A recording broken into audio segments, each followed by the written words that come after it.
So now we get to the last game that I had that actually surprised me quite a bit. And this did actually, unlike the other two games, this actually did not take place in the Power Five. This actually takes place from the former home of Houston, UCF, and Cincinnati as well. Florida Atlantic went on the road. They're newcomers coming from Conference USA, joining us over in the American Conference. They went on the road and took on a not so newcomer in the American Conference, South Florida, most known this season, by the way, to actually giving Alabama a decent game. But what if I told you that Florida Atlantic beat USF more than what Alabama did to the South Florida squad earlier this year? Does that mean Florida Atlantic is better than Alabama? Only the folks like Sicko's committee would know. But seriously, this is a great performance for Florida Atlantic. Now, like we talked about for the other game that we previously mentioned of the TCU BYU game, this was a game that USF was actually favored, and USF was actually been a pleasant surprise last couple of weeks. They were an underdog against Rice. They were an underdog against Navy as well, and they found a way to not only cover against both those teams, but won outright. But then the last couple of weeks has certainly been a falling back to earth for Southern Florida. They give up 56 to UAB, but their offense did show up. However, for Florida Atlantic, this was not the same thing. Florida Atlantic wins big in this American Conference rematch, 56 to 14. And what this does is that USF does have their second loss of the season. So USF is likely going to be out of the American Conference race for all intents purposes.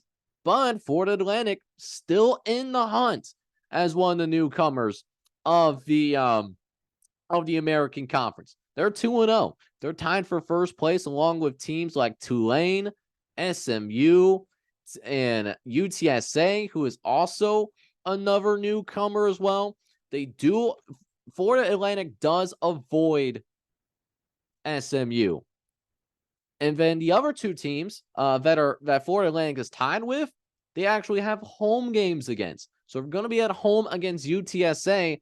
Then they're also going to have Tulane at home. So in terms of maybe making that surprise run to the American Conference Championship, it's a navigatable route. If you're going to have, the top echelons of the American Conference on your schedule, certainly isn't bad that you have both of those teams at home. Now, granted, this particular game in general maybe wasn't as this complete blowout that maybe you would imagine if you just took a look at the score and just moved on about your day.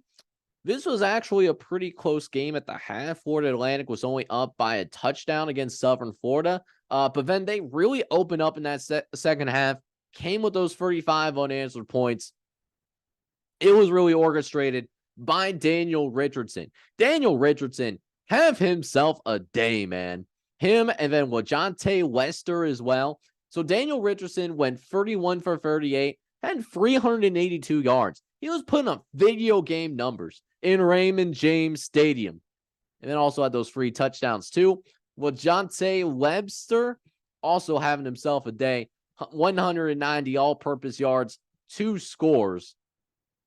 And we also talked about those 35 unanswered points. So you love to see it.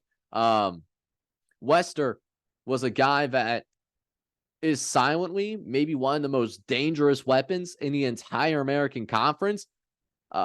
This is a guy that, just does a little bit of everything. He had, the 17-yard catch that led to a touchdown. He had a 67-yard punt return as well.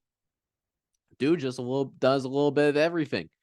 But he didn't even have the most receiving yards, even though he had 10 grabs for 123. Tony Johnson, another receiver that had a big day, a career day. at least the best game of the entire season. He was the one that actually led the team in receiving yards. He had 131 yards and a touchdown in this one. That's more than his last 4 games combined. This is what Tony Johnson did prior to the USF game. I'm just going to read the last 4 games. Ohio, 28 yards. Clemson, 13 yards. Illinois, 9 yards. Tulsa, 2 yards. So he was going backwards for the last 4 games. I think it's safe to say he got himself right, and he had himself a day.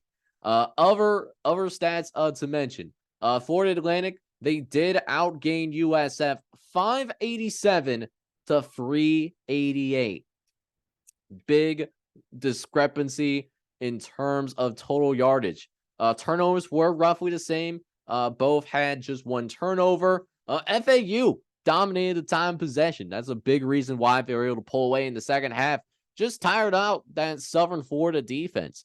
FAU had more than 36 minutes of time possession in this game, while Southern Florida had less than 24. So a big discrepancy, a 12-minute difference between the two teams. That's almost the length of an entire quarter. So that really showed in that second half. Also doesn't help that Florida Atlantic was literally averaging a first down every time they dropped back. They averaged 10 yards a pass. Weren't so shabby on the ground either. 5 yards a carry in this game. Florida Atlantic had that balance, and USF just didn't have the benefit of that same balance. So what's happening for Florida Atlantic? We kind of talked about what's happening next for Florida Atlantic.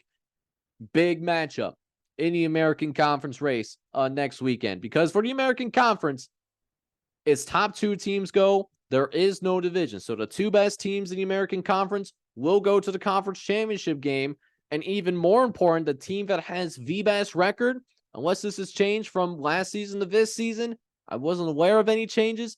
The team with the best record in the American Conference actually gets to host the American Conference Championship.